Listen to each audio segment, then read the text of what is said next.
Well, if there ever was such a thing as a legend within the field of conspiracy research and controversial truth seeking, our special guest today is certainly one of those legends. Hello and welcome to this edition of Age of Truth TV. I'm Lucas Alexander in Boulder, near Denver, Colorado. It's the 20th of January 2018, and our guest is author and lecturer Jordan Maxwell.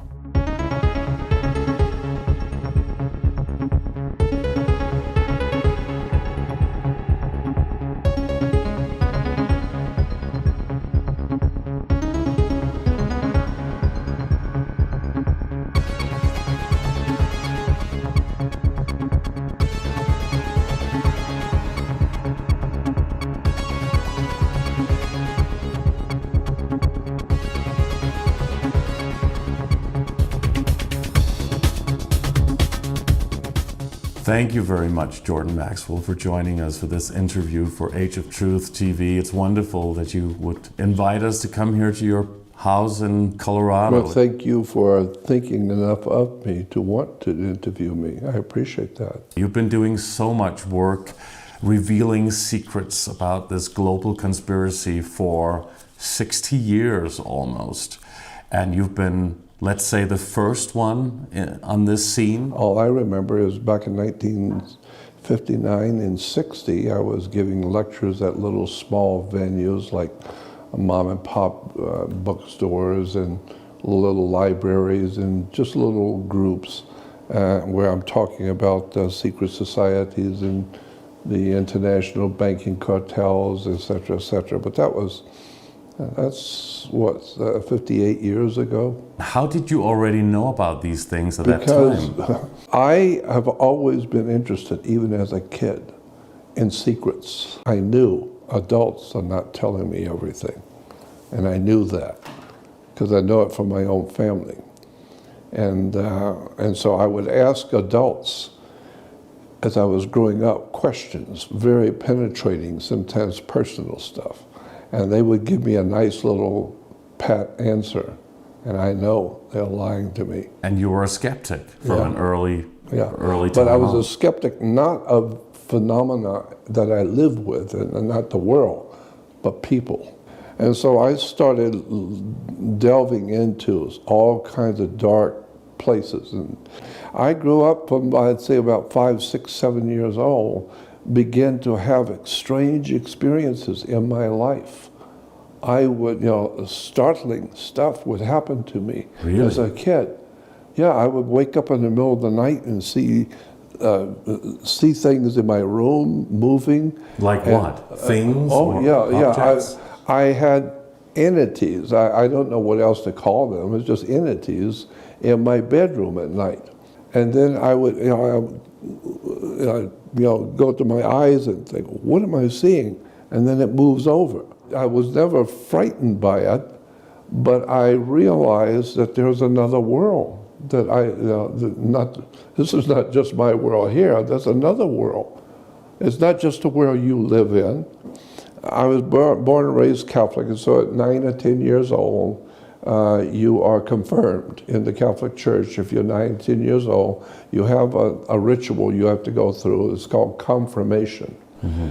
And so at the confirmation the day before, I was in the Catholic school, and the day before, the nuns, the teachers told us, now tomorrow at the confirmation service, tomorrow night, after the service is over, the bishop will be there, and he might possibly, maybe not, but he might possibly ask you children, all of you children, if you have any questions, that he'll try and answer them for you.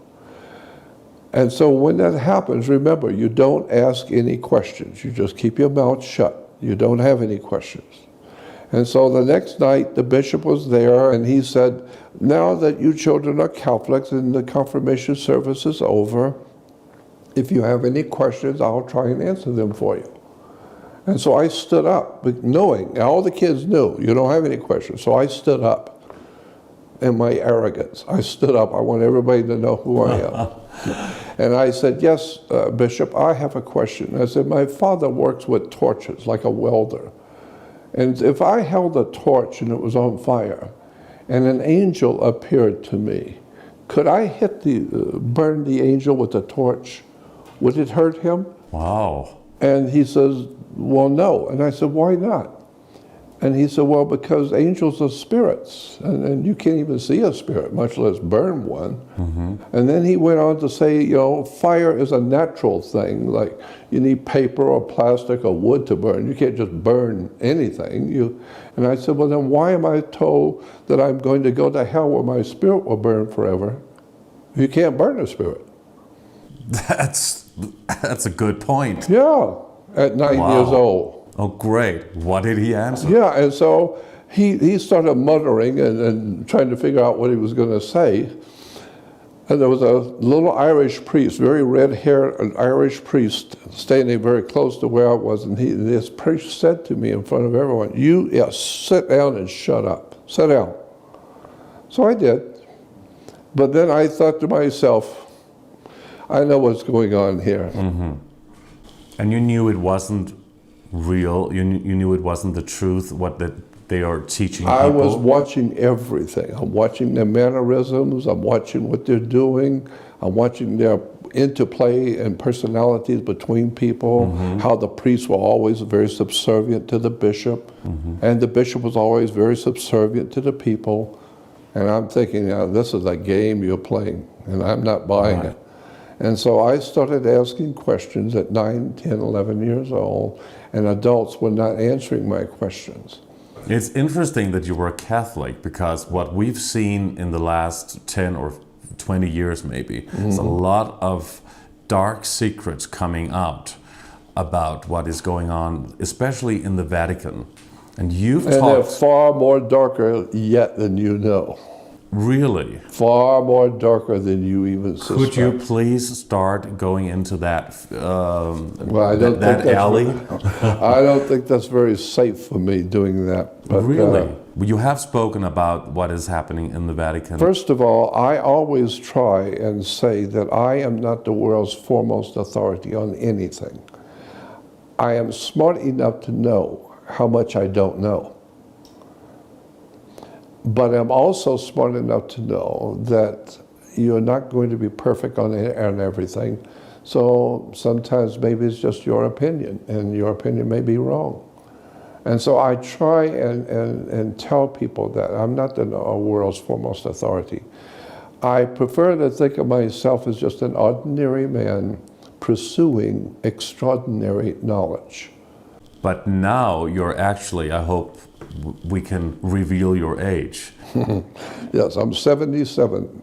As of December, this past December, I am now 77 years old. Wow. I feel like 120, but I'm 77. Wow. And what's really interesting to me is because you've done so much. I scare myself thinking about all the strange places I've been.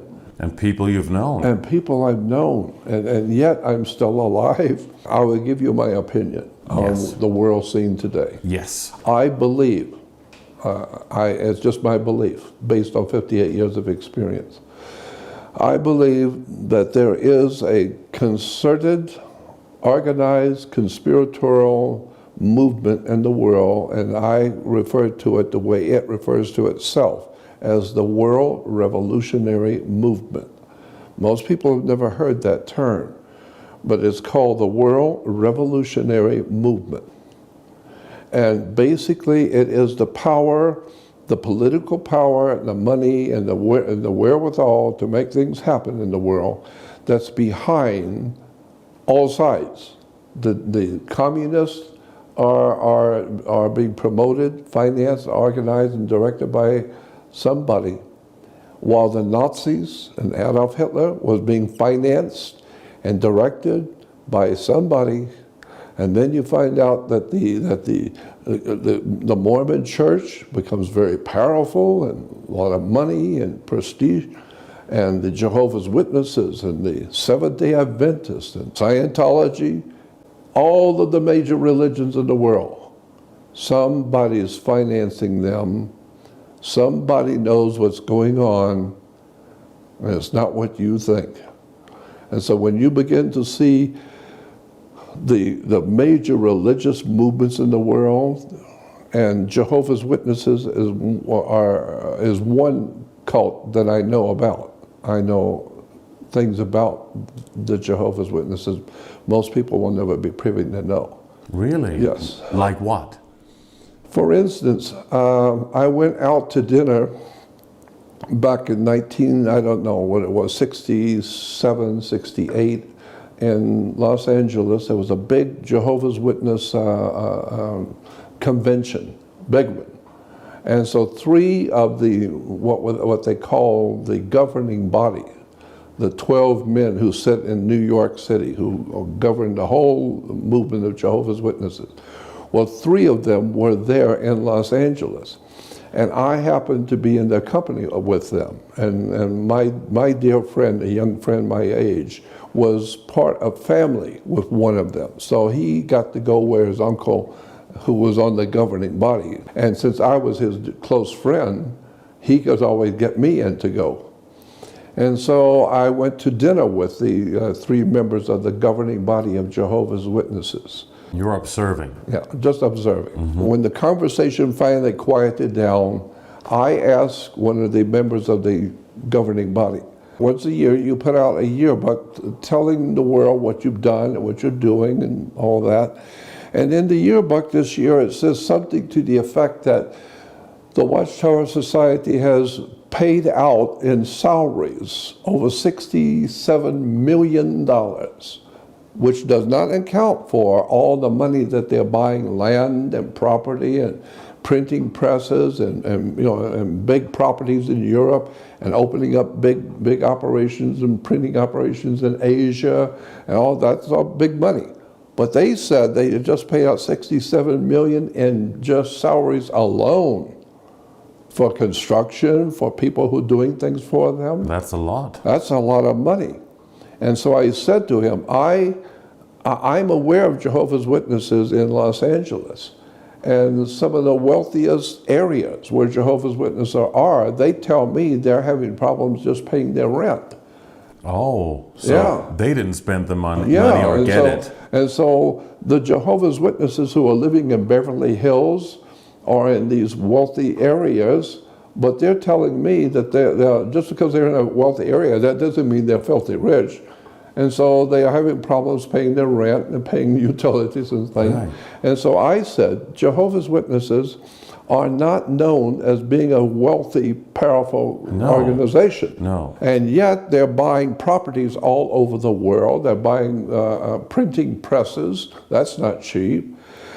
And they're paying out $67 million in just salaries alone. Where are you getting the money?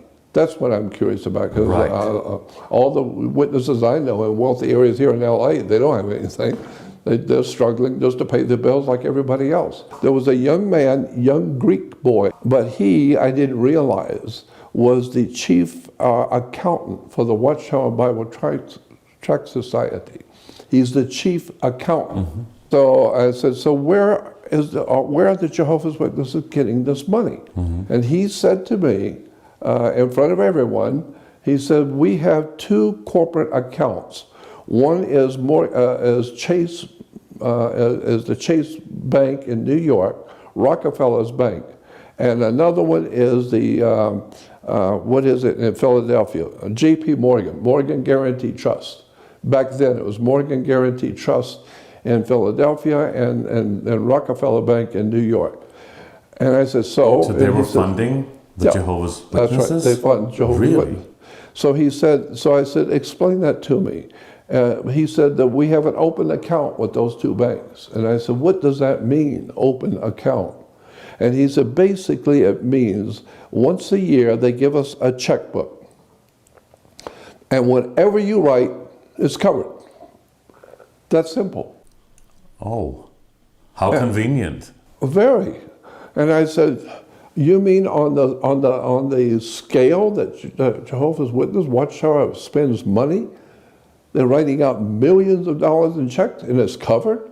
And he said, To whom? To the people in the administration? yeah, the administration of Jehovah's Witnesses, the governing body, the New York headquarters. Well, when they write checks, those are big checks. Well, he just got to telling me that it's covered. Don't worry about it. Whatever you write, it's covered. So I thought to myself, wait a minute. And I didn't say anything, but it struck me that Jehovah's Witnesses are always talking about this evil world and all these evil people and the bankers and the evil government. And yet it's the Rockefellers and J.P. Morgan that are financing you. Why would they do that, the Rockefellers and J.P. Morgan? Because Jehovah's Witnesses, like all the other York Rite religious systems, they're referred to as York Rite systems, are preparing the people around the world to accept a political establishment which is coming.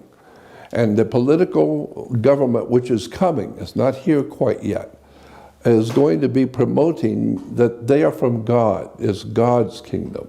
And God is bringing a new, wonderful, new order to the world. It's called the New World Order. The New World Order. That's what it says in the Watchtower publications. Many, many times in Watchtower publications, it talks about the coming New World Order, in which the Lord himself, God, will oversee this new government, and there will be a wonderful new way to live, and no more war, and it's all going to be wonderful, and the Rockefellers and the Rothschilds are paying for it. You like that? And I thought, no, something's wrong here.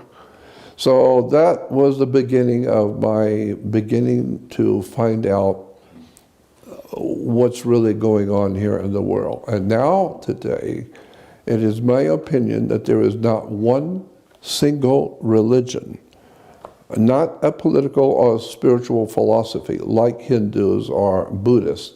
These are philosophical systems. But I'm talking about actual churches. Organized churches. All of those churches, synagogues, mosques, all of these different major institutions, Jewish, Muslim, Christian, are all corporations on the stock market.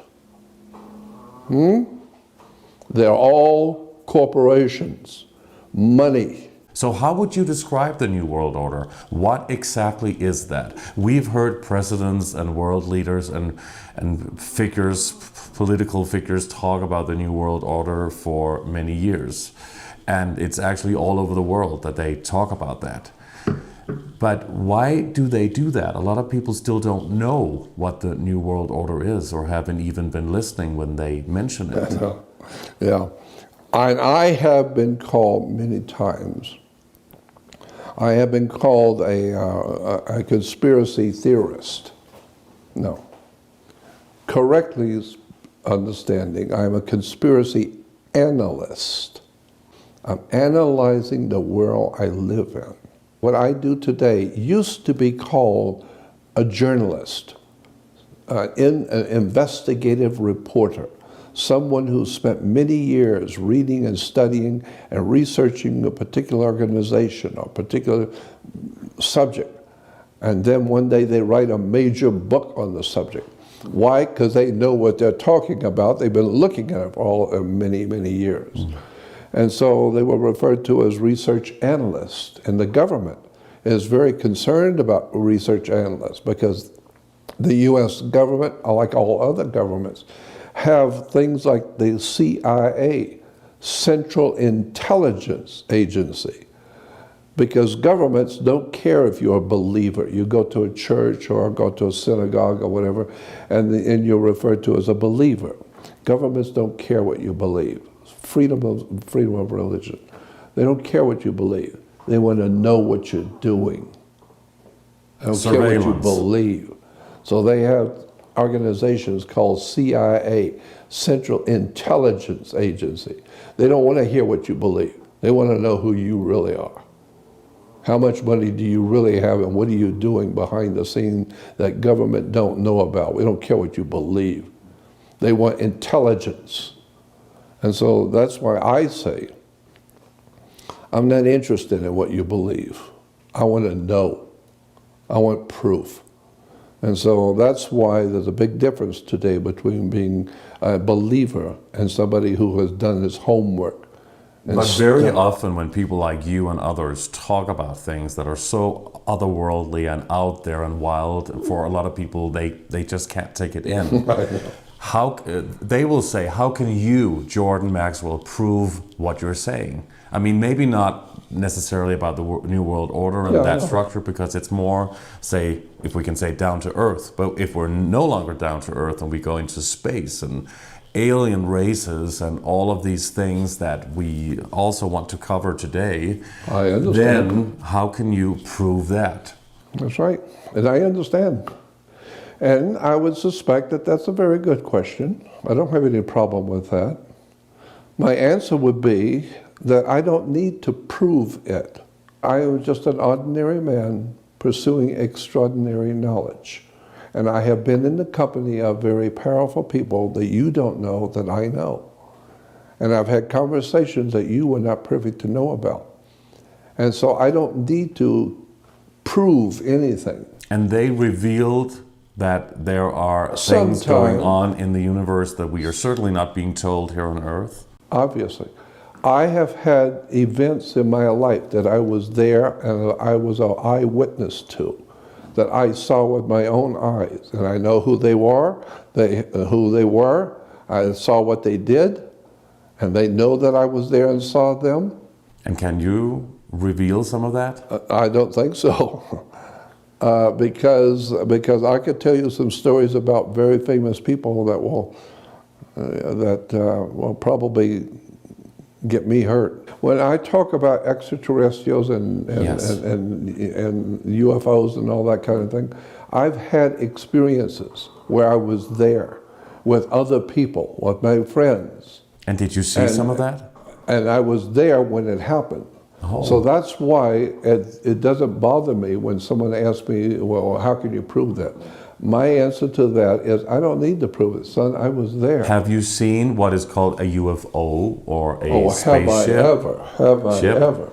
Have you seen any alien races, a species from other planetary systems?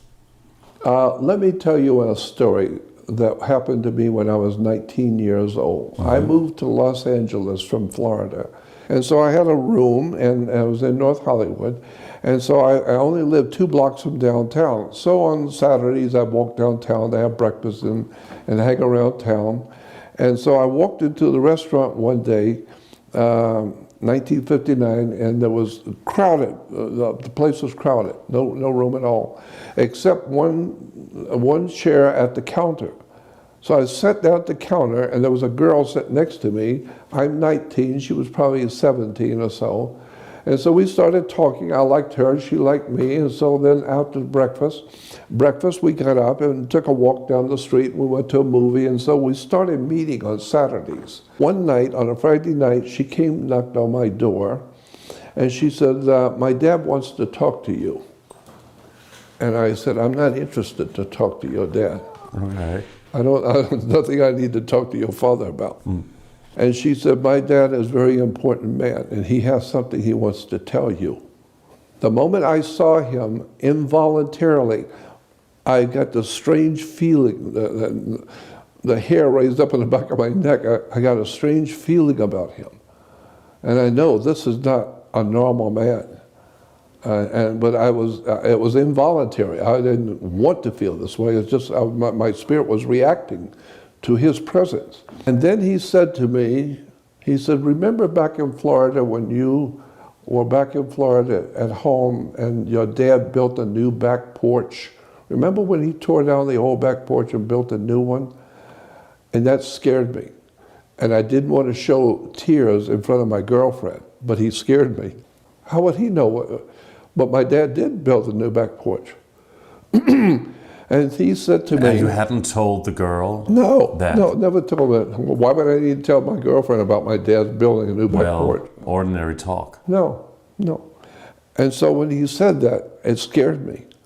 And he said that one night you were about 8 years old, and one night you got up and you were not supposed to. You were supposed to be in bed sleeping, but you got up and you went on the back porch late at night, and the moon was full. Remember that night you went out on the back porch in the full moon? And that really scared me because I was thinking, how much more does he know about my personal life? And he said to me, remember when you were on the back porch, the green lumber your dad had used because it was cheap, but it was green lumber and it smelled funny at night. And you remember how you picked it with your thumb? Remember that when you picked the wood and you put it in your mouth like picking your teeth and you were smelling it because it smelled funny? And I said, yes, I did. And he said, I know. We were there. And I said, who's we? And he said, you asked to do something with your life. Why are you here in Los Angeles? Why did you come here? And I said, I don't know. I just needed to come. It was a passion to come to Los Angeles. And he said, that's right. We brought you here. After all, you said you wanted something to do, so we brought you here to Los Angeles so you can do something. After all, you asked God, so we're giving you a chance. And I said, who is we? And he said, you've always been interested in UFOs and aliens and otherworldly subjects, haven't you? And I said, yes, very. And he said, yeah, I know. We've been watching you. And he said, would you like to see some UFOs up close tonight? And I said, yeah, I would love that. And he said, and then he said it this way. He said, well, that I can do for you. Come with me. Mm-hmm. And I said, where are we going? He said, we're going to see the UFOs. You said you wanted to see them. Well, come with me and I'll show them. And so the two girls got up, and I looked at my girlfriend, and she's looking very interesting look on her face, like, yeah, this is my father. Mm-hmm. This is him. And so we went out in the front yard, and this was about midnight, back in 1959, midnight in North Hollywood, and he looks up into the sky and starts inaudibly talking. He's moving his mouth, he's talking, but you can't hear him. And then he turns to me and he said, they said that they're coming from the Griffith Park area going north, and that they'll be coming over the mountain right here in just a minute or so. Didn't you ask him at that time who he was? No. So I was watching what he's doing. And within about a minute or so, for sure, they did, three of them. Three beautiful disc-shaped craft, whatever they were. They came from the Griffith Park area. They came over and they stopped right over the top of us in a triangle formation, and they were. But they were round. They were like round, disc-shaped. But they were round. But the bottom of each one was like a pie cut in 6 or 8 slices, and each slice was a different color. But they were laser colors, not just regular colors, laser colors. But in 1959, I didn't know what laser was. All I know is that these colors are profound. The greens were brilliantly green, and the orange was phenomenally orange. And so they were, now I know, they were laser colors. And they were circulating, but not so fast as to join the colors. But they're brilliant colors, circulating on all three. But what's important is that all three of these craft were full moon size, not just little lights, full moon size right over the top of us. And I'm standing there with the two girls and the father, and we're looking at these beautiful, gorgeous things, whatever they were. And I Did they give out a feeling? Huh? Oh God, yeah, I had a strange feeling that, who is this man who can talk to the sky and UFOs show up?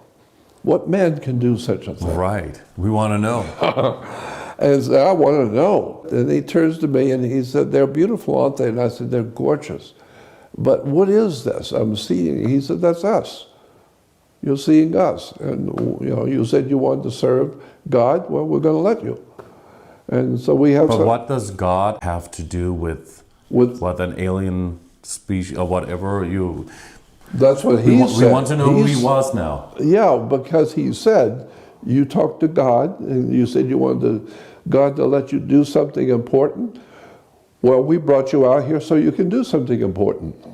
So in my mind, as a 19-year-old, because I'm not stupid, I started to think, wait a minute, there's something going on here that I'm not fully aware of what this guy's talking about. But he does speak to the sky and UFOs show up, and he knows everything about me and my life. I'm fascinated who this guy really is. How does he do what he does? Yeah. And so my whole idea about God is rapidly changing in my spirit. I don't know what we're talking about here when you talk about God. All I know is God is dog, sparrow, back. And did you find out? We'd go out there and roam around way out in the desert, and he would tell me about all the extraterrestrial life forms that are here, where they're from, and where they're living.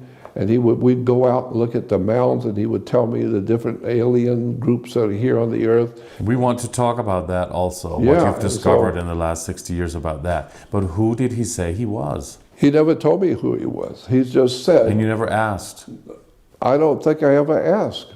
I just listened. I'm just listening. How could you not do that when UFOs appear? And he's saying things that you've done totally in Yeah, privacy. but I'm enthralled with him, and so I'm just listening. But do you think he was an extraterrestrial? That's what I think. That's my. But he looked human. Yeah, perfectly human. But that's what the Bible says. The Bible says that the gods they look human. But who wrote the Bible? Well, I don't know. What I'm is the just saying, Bible? I To think the live by? Bible is a very interesting and profound book. But I understand it because I've been looking at it for 58 years. And I've talked to all the professionals. But it's written in code, isn't it? Yeah, I know, and I'm the one who talks about that. I'm just telling you that there's a deeper story there. I believe that the Old and the New Testament are metaphors, spiritual stories that are metaphors. And if you're looking at the Bible as history, then you don't understand, you don't get it. But if you're looking at this Bible with spiritual eyes and knowing it's telling you something, but it's a metaphor, it's a symbolic story. Because the Bible has Jesus saying, many will look with their eyes, but not see. They will listen with their ears, but not hear. And with the heart, not get the sense of it. And so I'm saying that's exactly right. There's something in the Bible, but you don't see it. It's a metaphor. It's a symbolic message of symbols. And if you understand the symbolic message, now it gets scary because now it's real. Now you can finally see it. That's why when you educate someone, they say, oh, I see what you mean. What do you mean you see what I mean? Yeah. Well, I get it. I get You understand it. Yeah, I understand it. Uh-huh. Well, how do you understand? You stand under the foundation. If you're going to build on the second floor, go down the first floor and see if the foundation is going to hold what you're going to do on the second floor. So now you're standing under the foundation to get understanding. That's where the word comes from. Right. To stand under a subject. And now you understand. And so I understood that he has knowledge and can do things I can't, and I love being around him because it was fascinating. I learned so much from him. I didn't feel required to ask him, where are you from and who are you? He was my friend, my girlfriend's father. And you had been very inquisitive, though, since your I childhood. was very inquisitive up here. But you couldn't ask him. Was it something that blocked you from asking him, or what was that? No, it just never occurred to me to ask him, where are you from and who are you? But in the Bible, for example, we talk about the Garden of Eden. Yeah, no, but that's all symbolic. It all has to do with metaphors. Can we talk about the symbolism behind that particular section Well, of the what Bible? you need to know about the Bible right off the bat is Genesis 1:1 in the English Bible, the King James Bible, does not say what it says in Hebrew.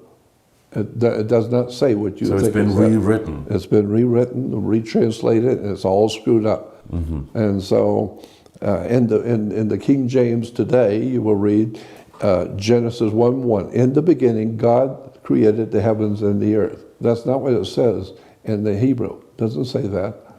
And so I talked with one of the leading rabbis back in 1960 to 65, was a dear friend of mine, and we used to talk all the time, and he was a very powerful rabbi in America. And I asked him, and he said, nowhere in the Bible does it say God created man.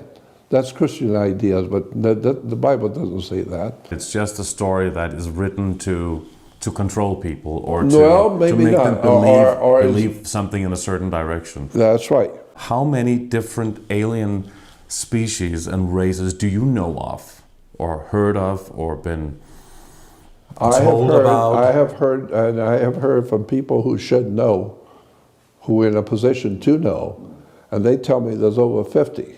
Over 50. Over 50. And who are the most powerful alien races? Are they all bad or good? And who is working with, let's say, the government? That's a good question.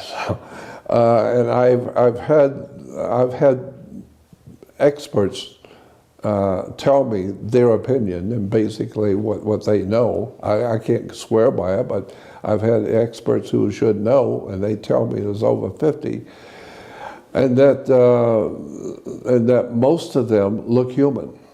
Most of them look human. But there are others who don't, and there are others who are not physical, others who are energy fields, and they can... They're interdimensional? Interdimensional, exactly, that's the word. The Bible basically says, if you read it, it says that that we were created by aliens. That's what it says. And so, but those aliens said in Genesis 1:28, when God is, well, let me go back and lay the foundation because it's a big story, but basically Genesis 1:1 is not correct. It says in the King James,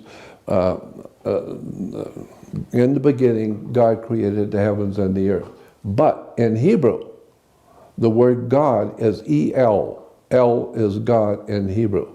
So therefore, if you go back to the original Hebrew and read it, it should say, in the beginning, El created the heavens and the earth, because El is God. But it doesn't say that.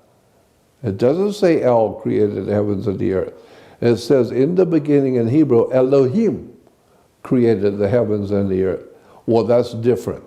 What does that mean? Well, Elohim is a plural. Just like in English, you have a C-A-R, a car, you put a comma and an S becomes more than one. Cars. Well, in Hebrew, Elohim is a plural, which means it should be correctly translated, in the beginning, the gods created the heavens and the earth. And so then later on, when we're talking about God creating Adam and Eve, no, it's not God. The gods created Adam and Eve. And what does it say in Genesis about God creating the heavens and the earth? It says, the God said, come let us make man in our image after our likeness. And so the rabbi told me that, and so I said, well, doesn't that say that God created man? No, it does not say God created man. The rabbi said, go back and read it correctly. It says, the gods, more than one, said, come, let us make man in our image, after our likeness. Not make man, but let us make man in our image, after our likeness. How do you do that? We'll mess with his DNA. We'll mess with his whole system of reproduction, the sexual system to reproduce. And so they recreated us. They have said, come, let us make man in our image, after our likeness. So humans were there before? That's right. Humans were there way before. Way before, and then they were changed? Hundreds of millions of years. Hundreds of millions, if not, in point of fact, billions. And the reason I would say this earth has been the home of highly intelligent life forms for billions of years. Why do I say that? Because in Africa alone, along with other places in the world, mining companies have dug down into the earth many, many miles. And all of paleontology and archaeologists will agree, all agree across the board, that at a certain depth down that far, that strata is at least 3.5 billion years old. When you go that far down, you're in strata, which is 3.5 billion years old. All scientists agree. But at that depth, they're finding handmade artifacts. handmade artifacts melted and made into rings or strange little designs at that depth, which should tell you that somebody was here at 3.5 billion years ago creating handmade artifacts.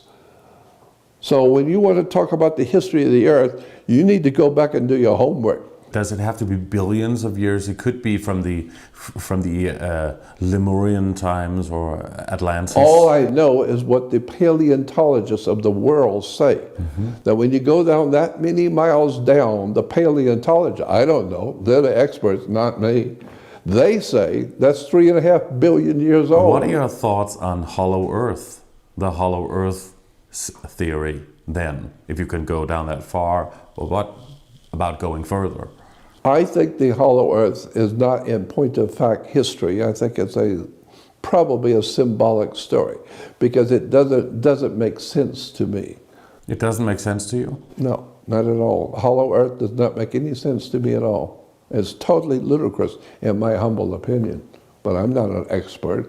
So what about Antarctica and Antarctica. No, that was Admiral Byrd who went there with his plane and then suddenly disappeared and went into the hollow earth and saw civilizations and whatnot. I'm not sure. It's just that for me, the jury is still out on that question. It's like the flat earth. Yeah, what are your thoughts about the recent flat earth theories that have been so popular recently? The flat earth does not appeal to my sense of logic and intelligence. It is ludicrous. However, having said that, I don't know for sure because there are some very good arguments for the flat earth that are very legitimate and need to be answered. And so I don't know. So I leave that up. I'll leave that till later on. So no hollow earth, no flat earth, which is the two opposites. But my feeling is no, neither one. But I'm not the world's foremost authority. So I'm just saying, you're asking me my opinion. I'm saying that my opinion is neither one of them are true. But there may be something to it that we're not hearing. Well, maybe it's a symbolic story telling us something. This hollow earth appeals to me symbolically, like there may be a world down below, an underworld, a power, and a whole world of people and powers that we don't know about. Well, we could call that the Illuminati or the secret societies that control the world. They're not out here in front of you, but they're in the underworld. They're underneath of your world. And so that may be a symbolic story about the hollow earth. If it's actual fact, I don't know. But I don't think so. But it's how are those opinion. Secret societies and the Illuminati, how are they connected to certain alien species? You've talked about this for years. I am totally convinced for myself, because of the people I have talked to and the people I've been in contact with that should know that I can't even mention their names or their positions in this world, but they were very high. And they have told me that it is apparent to them that the people who run our planet today, the guys who are really behind the scenes, are not, nobody's going to know who they are. You're never going to hear about them. You're never going to see them ever. You can see the presidents and all the big shots and all the oil kings and all that, but the people who are really in control of our earth are not human. So it's not the 13 bloodlines behind of it could be something. Illuminati? It could be something connected to that, but it's a bigger story than the 13 bloodlines. So there's more. Oh yeah, there's a lot more. But they're not human, and they are superior to you in every way, in technological and knowledge and understanding. They have come here from a long way away. They've come here a long time ago, and they've always been here controlling our destiny as the human family. But who are they then? I don't know where are they from? I don't know where they're from, in fact, but I suspect they're from probably star systems like the Pleiades, because we hear a lot about the Pleiadians, and even in the Bible, the Pleiades is spoken of as very holy to God. And so, like I said... But they are human-looking, they yeah, say. they're human-looking, yeah. Are they the ones they call the Nordics? Yeah, they could be called the Nordics, but I think the Nordics are the extraterrestrials who probably created us. And therefore, they didn't create us, they recreated us. They changed the DNA? Changed the Are we some DNA. kind of a clone, or is it like a genetic Yes. manipulation? Again, without being redundant, the scripture says, "Come, let us." Us. Who's us? And the Christians will say, "Oh, well, that's the Blessed Trinity, the Father, Son, and Holy Ghost." No, that's Jewish. It's Hebrew. It's Old Testament. Don't give me all that stuff about the Father, Son, and Holy Ghost, because all gods in the world are always three. All gods are in the world are triune gods. Brahma, Vishnu, Shiva, Osiris, Isis, Horus, Father, Son, Holy Ghost, Abraham, Isaac, and Jacob. No, it's all a story. It's based on three. And then you have the three major religions, Christianity, Judaism, and Islam. Why three? Why couldn't it be seven? No. Then you'll find out, no, you're playing with numbers now. There's something going on here, and it's encoded. So the Nordics, they came from where? I've heard that the Nordics have come from, and then I've heard that the reptilians, they come from Beta Reticuli star system. Is that what they call the Draco? Yeah, the Dracos and Dracos, yeah.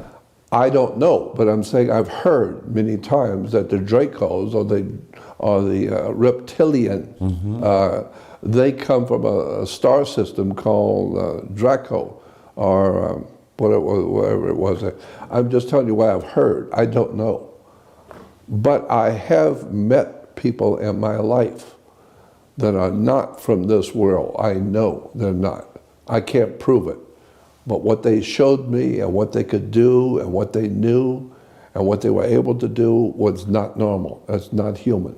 When you talk about the reptilians, why do we humans have a reptilian brain? I know, yeah. That's kind of interesting, isn't it? I think so. Yeah, I do too. What are your thoughts on that? I have talked with so many professional people, airline pilots, high government officials, law enforcement officials, military people, underworld people. I've talked with a lot of people in my life. And so many times as I'm traveling around the world, giving lectures on these subjects, I meet people who are very important. And they come to me and say, "Jordan, I want to tell you something in private." And then I find out who they are. And I'm thinking, wow, man, I'm sitting here with this guy who the world would see me with him, I'd probably get assassinated, right? And they're telling me things that they know about the extraterrestrials who are here.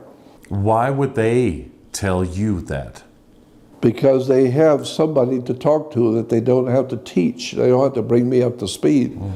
But they also know that you could be dangerous because you're revealing these things. That's right, You're exactly. talking publicly about it. That's right. And So why would they tell you? Well, no, I'm not saying anything that could be attributed directly to some source. I'm just giving you my opinion based on all my life's work. It's interesting that they would tell you that they would tell you, maybe somebody else that they could trust a little bit more, like in a family circle or something. I have a very, very impressive scientist from NASA,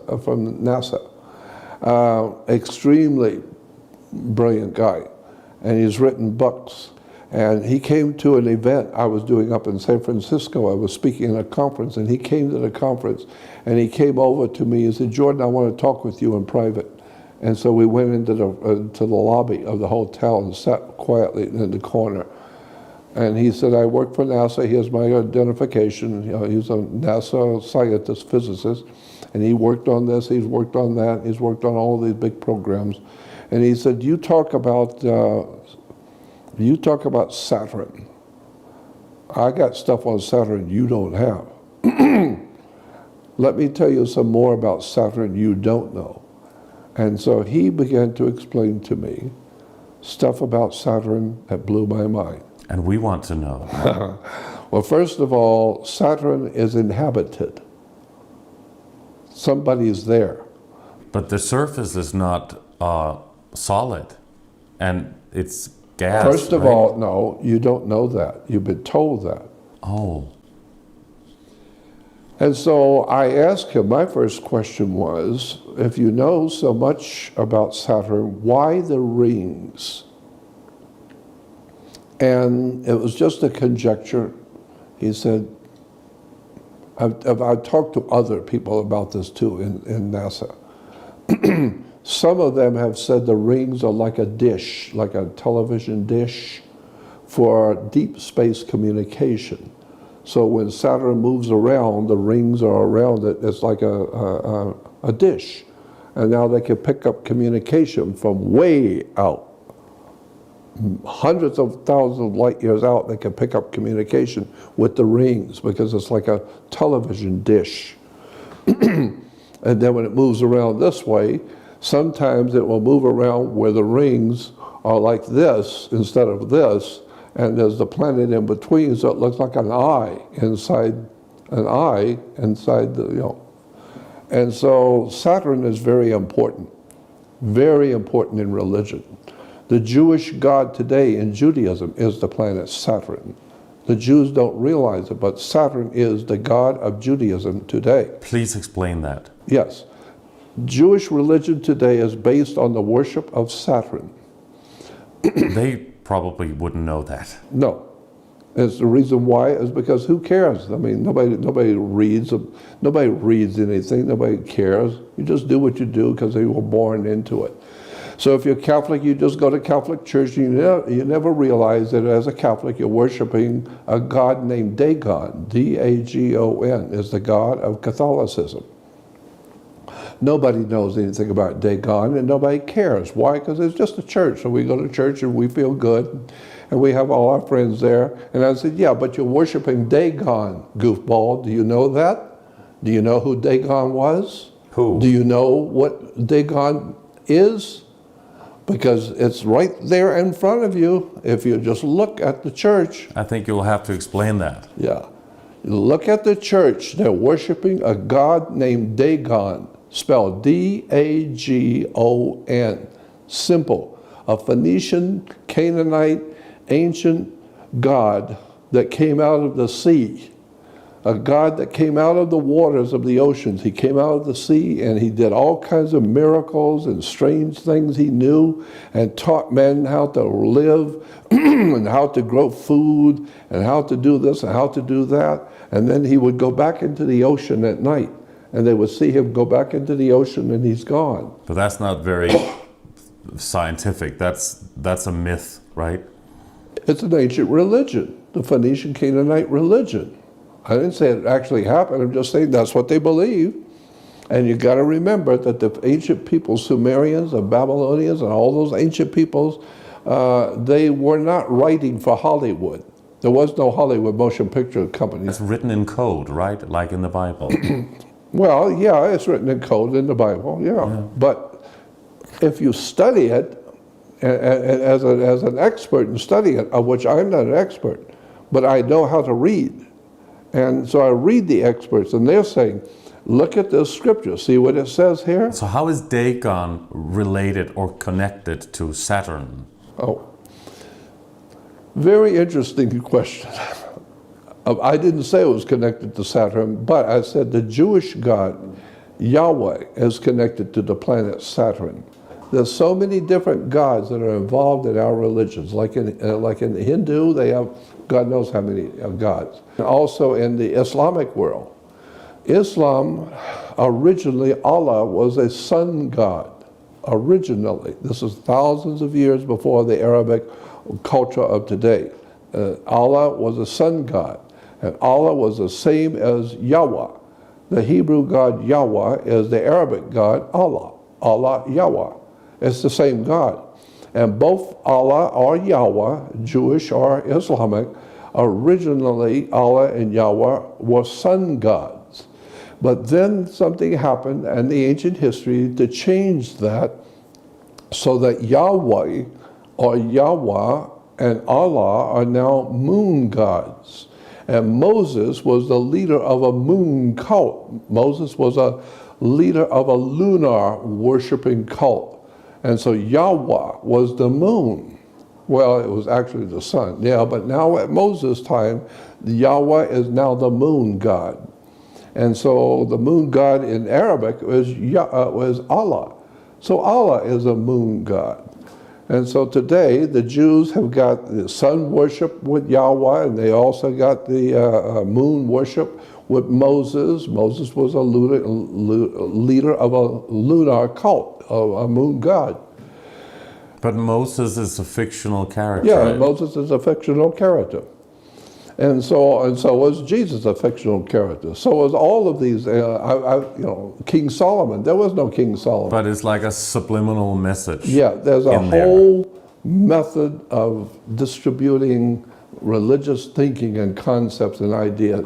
But I believe that there's somebody very intelligent, not from here, who is manipulating all of this to entertain us, giving us gods and philosophies and ancient religions, and never realizing in your mind for a moment, all of these stories are coming from somewhere, and somebody's leading us. How is that connected to Saturn? Saturn is a very important planet in all the ancient religions of the world. All the ancient religions. You say it's a transmitter because of the rings, you say. Well, I'm just saying that as an idea that I've heard expressed. But the bottom line is Saturn is very important in the Hindus will tell you Saturn is extremely important. The Catholics, Buddhists, all the ancient religions of the world, Saturn is very important. So is that the reason why, because Saturn looks like an eye with the rings around, is that why they have the all-seeing eye? That's what some of the best physicists and scientists and mythologists who work together have been saying for a long time. There's companies out there that have been companies of scientists, philosophers, mythologists, some of the great minds of the world are saying. That's what they're saying. And I was a member of that organization. There's one organization in particular that's very famous for saying that. It's up in Portland, Oregon, and at one time I was affiliated with that, and I even hosted their conferences back in 1995, where we were talking about, or they were talking about, I was just a host of the conference, but they were talking about where are all of these stories about the gods and who created us and the end of the world and all these things come from. And they went into the science behind it and all the philosophies behind it and the different religions and where they got those ideas. And I was sitting there for 4 days listening to all the incredible scientists and physicists and mythologists talking about the world of ancient religions and what really was there. So the all-seeing eye is the eye of God? No, that was the eye of God in Egypt. In Egypt, it was called the eye of God. Why? Because you are, when God's Son, and we call Jesus God's Son. No, it's S-U-N, not S-O-N. And God's Son, well, He's the light of the world. Well, of course the Son is the light of the world. Well, yeah, but He's our risen Savior. Yeah, no, every 5:30 in the morning, it always rises. So he's the risen Savior. And the sun god in Egypt was called Ra? Ra, one name was Ra. Another one was Aton, or the Aten, and that's a different religion that was in Egypt, that they called the sun god Aten, or Aton. Look it up in the dictionary, A-T-O-M, was the Aton, was the sun god in Egypt. So now the Hebrews, the Jews have Yahweh. But the Jews will tell you that God's name is so important that you should not use His name. You should not use His name at all. So you use a substitute, and they write it with 4 letters. They write the 4 letters, and the 4 letters represent the most holy of all gods in the whole world. But it's just 4 letters. And so the Jews called that the Tetragrammaton. Are you aware of that? No. Yeah, well, Tetragrammaton is the name of God in its most holiest form, but you cannot use his name, his real name. So the name of God is Aton, because Tetragrammaton is tetra, which means four, gramma, which means a letter, like you write A, B, C, those are letters. So tetra is four, gramma is a letter, A-T-O-N, Tetragrammaton. But the Jews will tell you today, ask any Jewish rabbi or any Jews, what's the name of God? And they said, no, we can't use that. Can't use his name. Well, what do you call him then? We call him Tetragrammaton. Tetragrammaton, A-T-O-N. And then everywhere around the world, and every synagogue you will ever go into in any country of the world, you will always see God's name inside a sun. Always. Always. But that was L, right? E-L. No, that's different. That's different again. El was the name of God, but Tetragrammaton is a particular God. So when we hear that Jews were the first monotheistic religion, monotheistic means a worshiper of one God. But you're mistaken. The Jews were not the first monotheistic religion. That was in Egypt.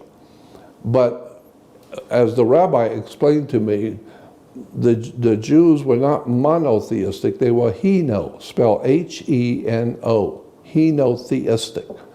Henotheistic means choosing one God from a group. Of several. Of several. But you chose one. So if you got 15 gods standing here, they're all equal, and you pick one, I'm picking you to be my God. And if you accept, okay, then I am now picking you, and I'm agreeing, and I'll be your God, and you'll be my people. So therefore, we can say that I, as a Jew, am now a worshiper of one God. Not the one God of the whole universe. No, I have 15 of them, and I picked him. So I'm the worshiper of one God. Yeah, that God. And that's why in the Bible and the Ten Commandments, God says in the Ten Commandments right off the start, he says, I am the Lord your God, and I will not have strange gods before me. He didn't say I'm the Almighty God. No, I am the Lord your God. You picked me, and I agreed. So we got a contract here. The same thing a young man would say to a girl that he's going steady with. Yeah, there are other young men out there even better than me, but I'm committed to you, and you're committed to me. So yeah, there are a lot of other young men out there, but I better not see you with one of them. I don't want to have any other man in your life but me. So we've made a deal here. I picked you and you agreed to pick me.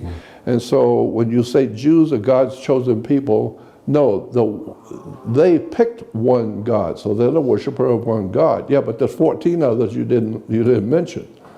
So that's that way to understand that. So in what way is Saturn connected to that religion in Well, Judaism? Saturn was connected because Saturn was referred to as the inhibitor. Saturn, in all the ancient sciences of the world, everybody knows that Saturn was called the inhibitor, the stable one. Why? Because it's always sitting right there, and it's the only, as we can't see any planets out past Saturn. But with your naked eye, at least you can see Saturn. It's a little star, but if you look at it, it's Saturn. And so Saturn was called the inhibitor, which means anything that can hold you back and teach you a lesson. So therefore, mafia, police department, government, the military, the Marines, they're called Saturnalian societies. They're Saturnian. Why? Because they can hold you back. They can put you in prison. They can teach you a lesson. So any organization that is powerful enough to teach you a lesson and hold you back, we call it Saturnian. Talk to anybody who knows these words. Saturnian means severe holding you back and teaching you a lesson. So therefore, the Jews will worship Saturn on Saturn's day. They go to Temp El, and El is Saturn.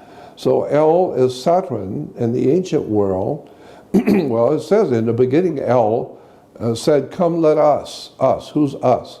And so therefore, what I'm saying is that Saturn is the inhibitor who holds you back. So the ancient Jews or the ancient people said, if he's going to hold us back, then we're going to, and incidentally, the planet Saturn in the ancient Phoenician language, in the ancient Phoenician language, the planet Saturn was referred to as Shabbath. S-H-A-B-B-A-T-H. Shabbath was Saturn. And so if you're going to worship Saturn, and he's Shabbath, then you do it on a day you call Sabbath. Sabbath is Shabbath. Shabbath is the planet Saturn. So the Jews worship Shabbath on the Sabbath. And that's why they go to the synagogue and have their holy day on Saturn's day or Saturday, right? And they always have their holy days after sundown, after 6 o'clock. They have their holy days, and always the holy days after 6. Why? Because that's when their day starts. Their day starts after 6 o'clock. So unlike Christians, we at 5 o'clock in the morning, we greet the sun. No. They're worshipers of the moon.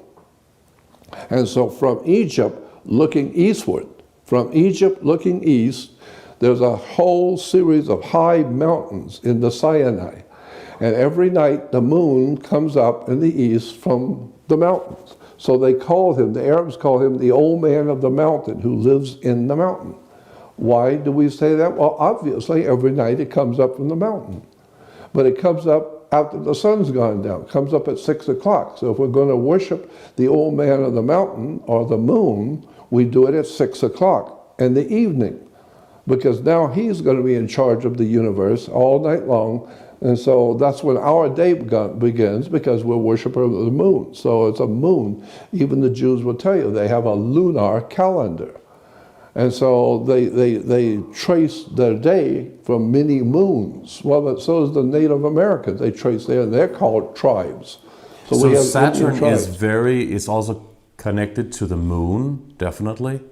And also, several researchers say that Saturn and then the name Satan is related. Now, I got news for you. You hear a lot of talk about Lucifer. Yes. Yeah, Lucifer this and Lucifer's the devil. And Lucifer, well, in point of fact, if you do something really interesting, go to a library and read a book. Go to a library and read reference books on words and terms. Most people don't have time to do that. If you do that and you do the study of the word Lucifer, you will find out Lucifer is Jesus. Jesus is Lucifer. The Bible says that. So a word that means the opposite, and people worship it, like what? Saturn. Satan is a word in Hebrew meaning an opposer in court.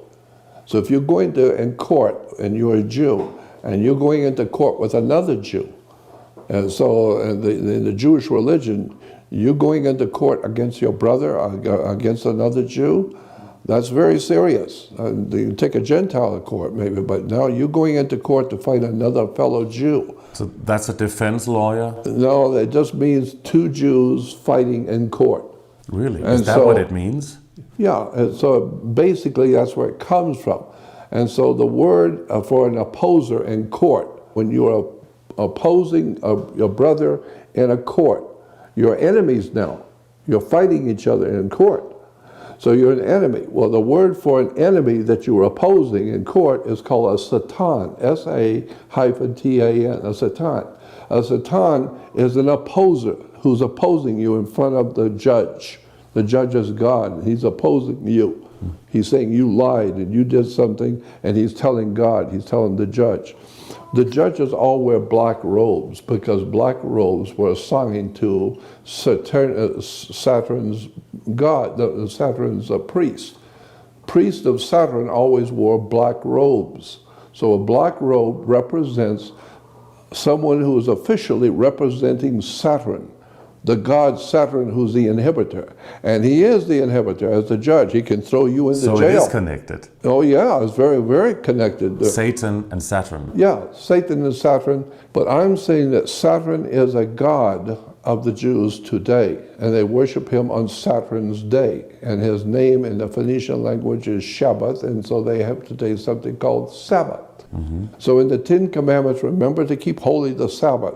Sabbath is the worship of planet Saturn. Why would you need to keep that holy? You need to go back in school and learn your own religion. You need to understand what these words mean. I mean, don't tell me I need to keep the Sabbath holy. Why? But Why they am I... certainly would not believe or think or want to Well, I'm just saying, embrace the idea if that somebody that's actually tells- what they are serving or what they are believing of in. course, no, they don't know that they're serving Saturn. They don't know. No. But one of the most important symbols in Judaism is the six-pointed star, the star of Saturn, the Star of David. The Star of David is six-pointed, so it's a hex. The ancient peoples in the ancient world used to draw a circle on the ground and then draw a triangle in it. And then they would draw another triangle opposing it. So that's the Star of David inside a circle. Then Hexagram. It's a hexagram. Then you step inside of it and cast an evil spell on you. And so that's where we get the word, they're casting the hex on you. They get the hex put on you. Because they're standing inside the hex and they're putting the hex on you. And so hex means which? hex means a six-pointed star. And so today the Jews walk around proudly to show they got the hex put on them. Right? Because it is a six-pointed star, and the encyclopedia says a six-pointed anything is a hex. But in Satanism, they use the five-pointed star. Now that's different. That's Lucifer. That's the Luciferian star. But Lucifer is Jesus in the Bible. Jesus even says it in himself. He says in Revelation 16, the 22:16, the very last book of the Bible is Revelation. And the very last chapter in Revelation is the 22nd chapter. So go to the very last chapter, the very last book, and look up Revelation 22:16. And Jesus said, Jesus, I am the offspring of David, and I am Lucifer. That's what it says. And so I'm saying, I didn't write the Bible. I'm not writing it. I'm just telling you what it says. If you just go do some homework and go read it yourself and explain it to me then. But that's what he said. I am Lucifer.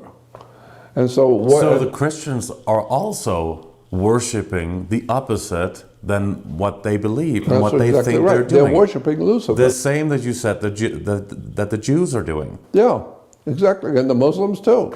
The whole world is worshiping what? Something satanic? Yeah, that's what I think. And I think that when I say satanic, I think the whole world and all the worship that's going on throughout the world is being led. We're all humans, and we're being led into this by higher powers in the universe. Why would they want us to worship something that is sinister and dark instead of something good and light, which people think they're worshiping? Yeah. Well, when you meet them, whoever they are, ask them that. That's a good question. I don't run into them often. I know. I actually had an incredible experience at Area 51. And How could you go near it? It's totally prohibited. No. I call it Area 51. It's a little town outside of the base called Rachel. Rachel's a little Mickey Mouse establishment out there in the middle of nowhere. Is it near the Alien Center? Yeah, it's near S4, and all of that's it's just like a mountain range. It's only about a mile out. There's some mountains, and over those mountains is Area 51 and S4. So you can sit here in a restaurant at night and have a beer and have dinner, and you're only a mile from Area 51. So anything coming in or going out at nighttime, you're going to see. And that's why people go there to Rachel and sit out at night and watch all kinds of strange things. So is it true what they say that is going on inside of Area 51? No and doubt also the underground levels? No doubts in my mind whatsoever, because I've seen things with my own eyes there that will challenge your understanding of life on the earth. I've seen it. I was there with other people. I'll give you their names. We saw things there that you would not believe. What did you see? We saw 7, it's a big story, I could go back and it's a big story. Just briefly. Briefly, we saw 7 beautiful full moon size UFOs 20 miles north of Rachel. We were 20 miles north of Rachel in an area called Railroad Junction. And we were out there about 2 o'clock in the morning. A lady friend of mine and a friend of mine who owns a bookstore in San Diego. And all 3 of us went out there. And we saw, when we got out of the car, it was totally black, but it was all overcast. You couldn't see anything.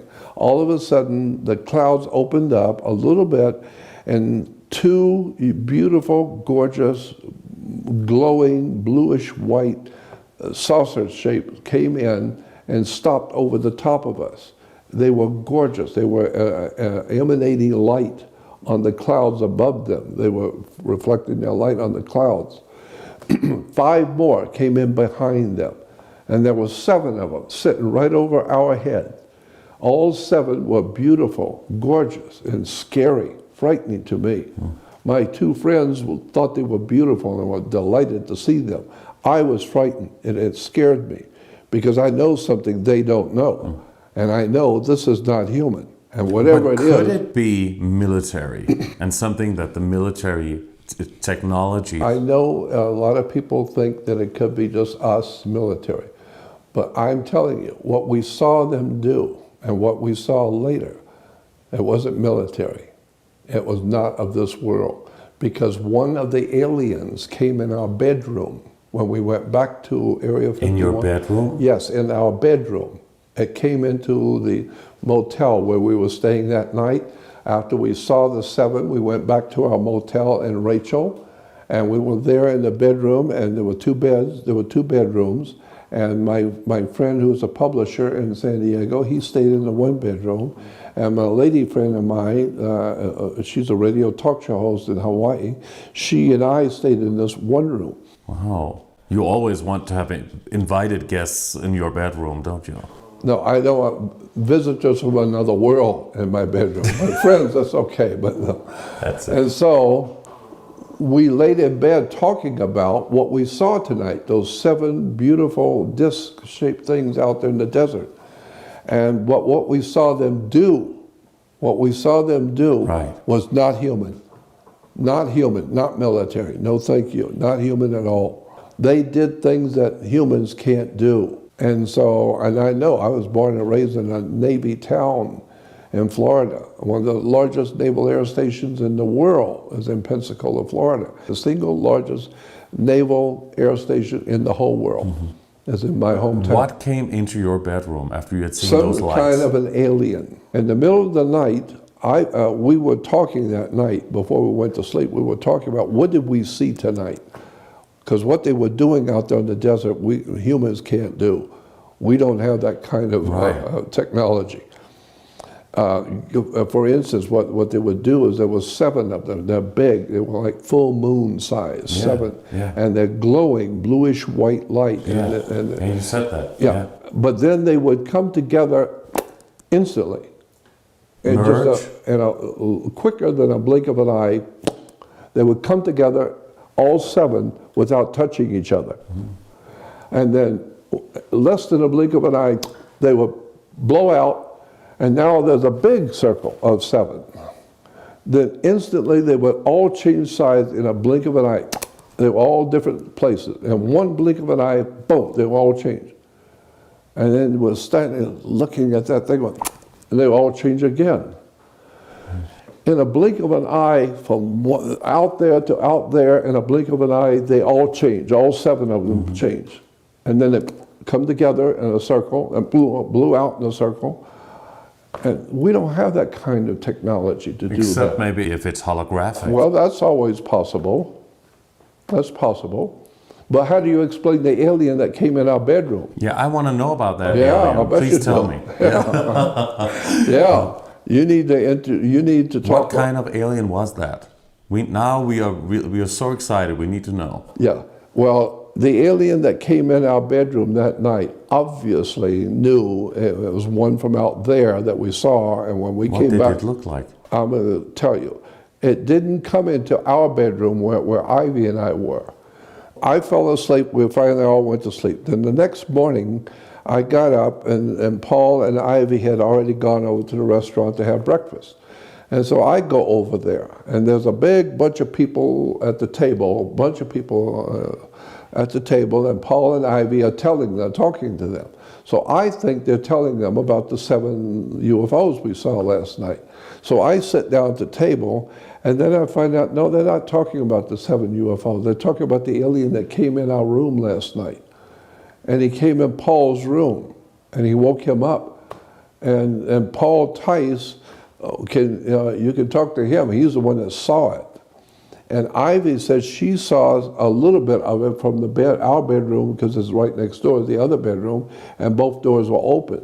And so she saw some of the action going on in there, but the alien was visiting Paul, not me. I slept through it.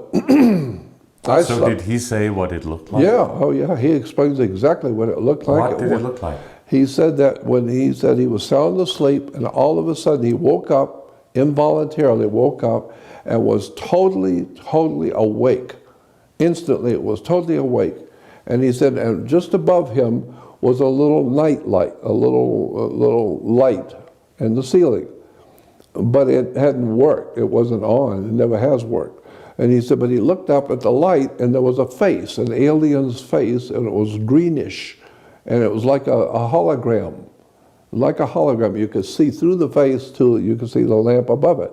Oh. But this green face was looking at him, and he said all of a sudden as he saw it, he looked at it, and it's looking at him, this hologram face. The room started circulating. He said the room started circulating around me in my mind. And he said, I'm seeing the door going this way, then I'm seeing the window going this way, then I see the door coming back around. And so I'm seeing the room is circulating while I'm looking at this alien face. Mm-hmm. Then it slides across the ceiling, hits the wall, and comes down. And then he said, and I got up, sitting in bed, and now it's even with me. And we're talking to each other. And so I would prefer you talk to Paul. I'll put you in touch with him. He hadn't been smoking anything funny, had he? Paul Tice. Everybody who knows Paul, he's a very businessman. He's a publisher, but he's had a lot of strange experiences in his life with aliens and extraterrestrials. We were just touching upon this subject on the reptilians. Is that something you can go into? It would be very interesting if you can talk a little bit, because a lot of people are talking about how the reptilian race or races are involved in worldly matters, things on They Earth. are what I think is who's running the world. I think we're being, the whole human race is being misled by alien life forms who have come here from another place, who are smarter than we are, technologically superior, just way down the road smarter than you'll ever be. And they know how to run civilizations, and they know how to start religions and governments. They call the shots because they have powers we don't have, and they can make things happen. Reptilians. Well, the reptilians are wherever. They may be Pleiadians.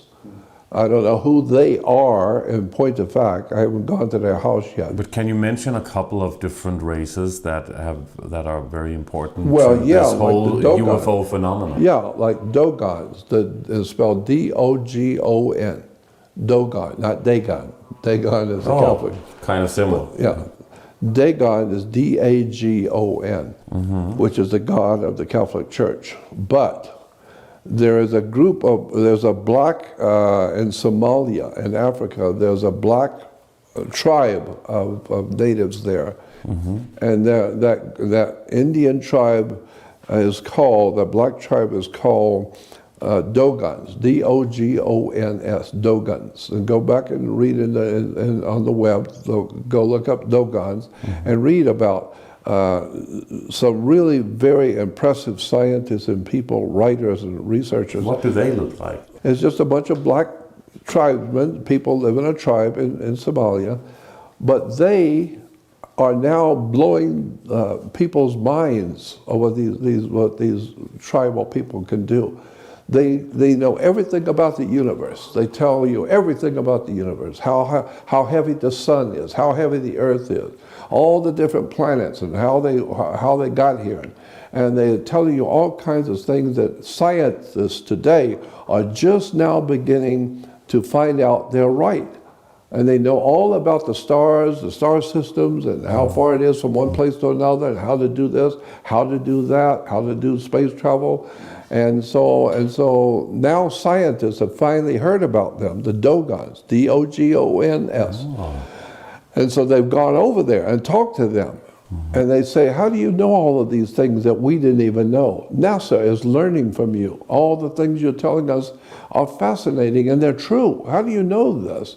You're just a black tribe in the mountains of Mali, and we are the great scientists in America, and you're telling us things we've never heard. So that tribe in Mali is they're called the Dogons, and they know all kinds of things about the universe and us as humans that nobody knows.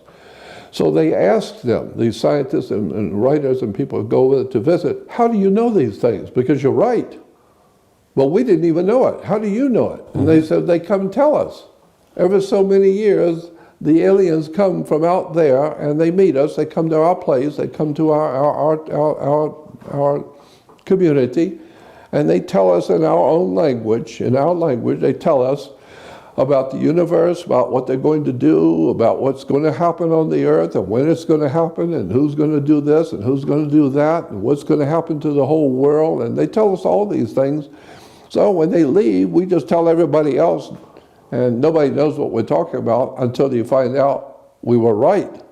Well, how did you know? It's simple. They told us. That's all we know. They come here and they tell us. They come down and they're So saucer. is that a good race that is that a good alien race that are telling the Dogons these things? I don't know. Read Robert Templeton's book. He's the one that made it famous. He's from, I think, France, and a French writer and author and lecturer and a scientist. And he went there and stayed with the Dogons and listened to them and learned. And he's written a book called The Dogons. And I think it's like 2 or 3 books now, where he explains who they are and what they know and how they know it. And today, all over the world, top scientists and top governments of the world want to know, what else are the Dogons telling you? Because everything they've said so far, we had no idea in the world about, and they were right. And so they say that there's aliens coming from out there. Well, somebody's telling them. And so you better find out who these people, these Dogons, really are. What are your thoughts on the theory of shape-shifting? I think that is extremely possible. Yes, I have no problem with that at all.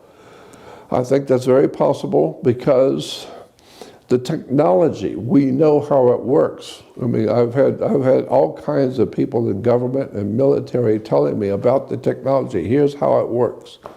Because you're an energy form. You are an energy form. We are holographic, not really solid. No, well, of course we're not solid, because they tell you that we're 76% water. And so we're solid, yes, but there's more to the science than meets the eye. And I've just listened to the scientists. I'm not an authority in that field. But I'm listening to the scientists who are telling us that we are not who you think we are. We're capable of a lot more than what we're doing. And that some of us are not even human. We look human. Well, I would say, when I hear that from somebody, that we have aliens who are leading us. And governments. Government, but religious leaders, who knows what the Pope really is. What is the Pope really? I'm saying they could be aliens from another world that look human. They look like humans. But shapeshift. But they have shifted into a shape where you can see them as a man. So they could shift back again to their original form? Yeah, absolutely. What would the original form be? Well, I don't know, but I'm just saying, you just asked the generic question, what do you think about shape-shifting? And I said, I'm totally convinced it's true. And it's plausible. It makes sense to me. Now, how do you explain it? I can't explain it. I don't know. But the concept I understand because I've talked to so many intelligent people about it.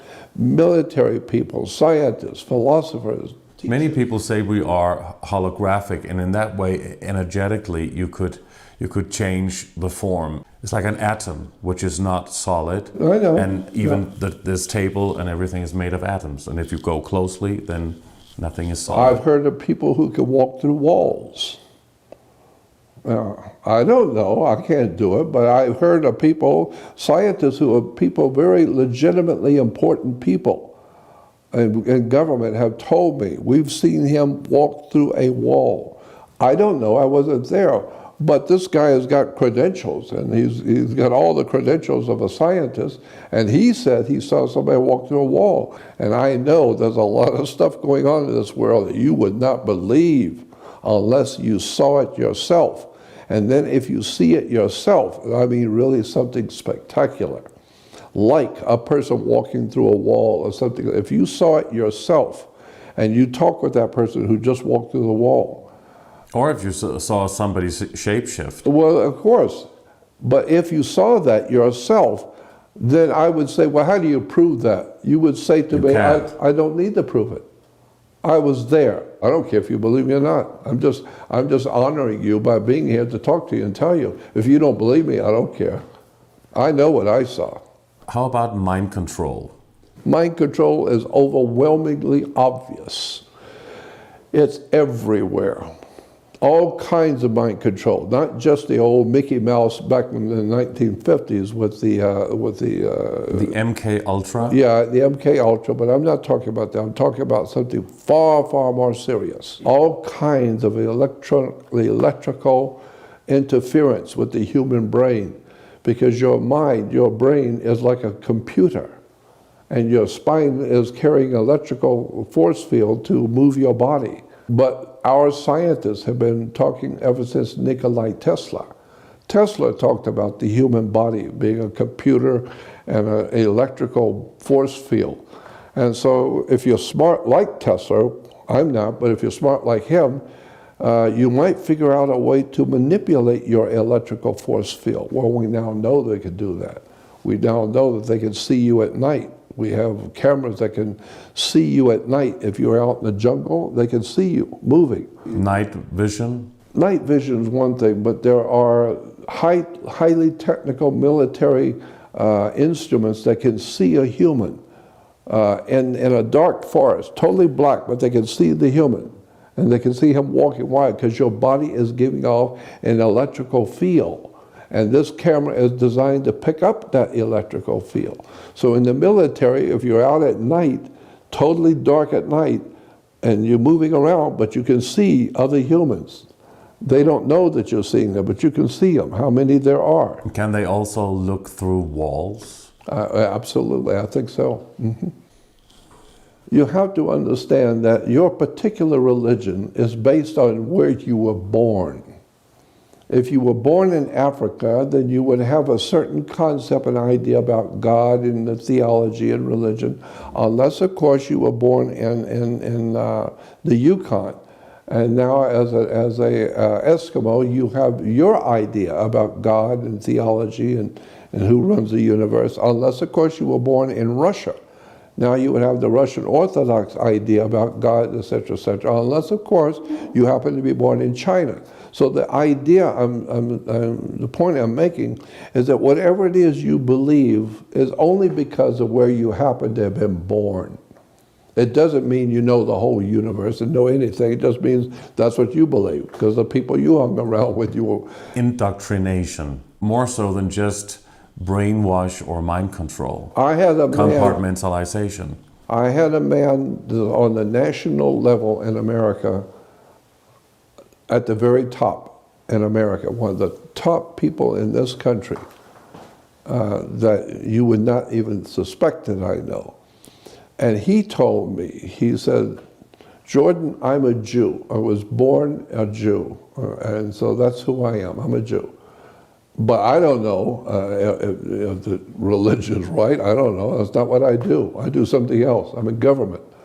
But I was born a Jew. And so I have a feeling, an affection for God as a Jew. But that doesn't mean I know anything. I'm not sure of anything. I'm sure when I go and do my job in government, I'm sure I know what I'm doing.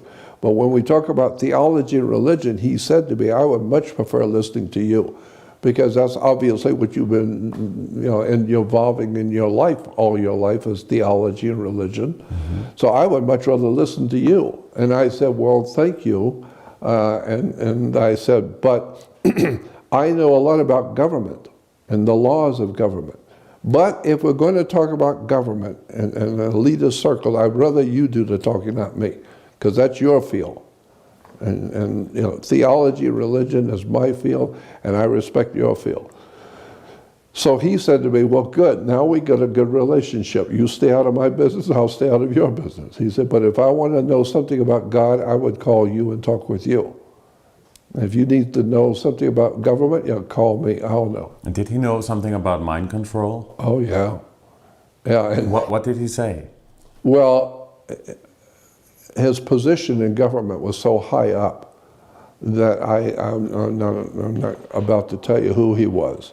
No. But he was well aware of how the technology works to control. And here's one thing you need to know about mind control, is that when we talk about magic, magic to most people is the magician doing his magical stuff with the cards and all that. That's not magic. That's not, in fact, magic. That's sleight of hand. That's being crafty and clever. Right. But that's not magic. Magic as a real thing is very, very powerful, otherworldly demonism, devil worship kind of thing. Satanism. Yeah. The occult. Yeah, the occult. It's dealing with powers from the universe that you don't have, but you make a deal with them, and they will do for you what you need done, and then you do for them what they need done. Is that what some people refer to as the archons? Yeah, and a lot of motion picture and entertainment people will tell you they made a deal with the devil. And lots and lots of important people have said that publicly. We made a deal with the devil. Because they took part in satanic rituals. Yes, taking part. I could tell you things which are going on in Hollywood right now, but let me tell you something. Understand this. In Europe, before the Roman Empire existed, before Rome, Europe was already dominated by a culture of people. And then Rome came along and overtook it. But there was already a very powerful culture of people in North, East, West, and Southern Europe. And this is where we get our word news: North, East, West, and South, NEWS. And so anything that happens in the North, East, West, or South is news. No, it's the letters make the word news. But there was already a highly developed culture of people living in Europe, and they were called Druids. And today, there's still a very powerful culture in Europe and America. America's almost pure Druid. Today, America is a Druid country. Well, so is Europe. Europe is very Druidic. And the ancient symbols and the words and terms, etc., that they use in Europe, they don't realize those are Druid words and terms. Well, one of the most important symbols that the ancient Druids in Europe used, and the Druids were always the lawyers, the doctors, the priests, anything that was important to be, it was a Druid. Druids were very powerful and very intelligent people. But the most important symbol that the Druids had for their to show that they were magical priests was a magic wand, like Merlin the magician from England. Merlin the magician with a magic wand. Orchestra leaders and conductors around the world use a magic wand. So you play to their music, not yours. I'll tell you when to do this and when to do that. And so the magic wands were always a symbol of Druidic magic, real magic.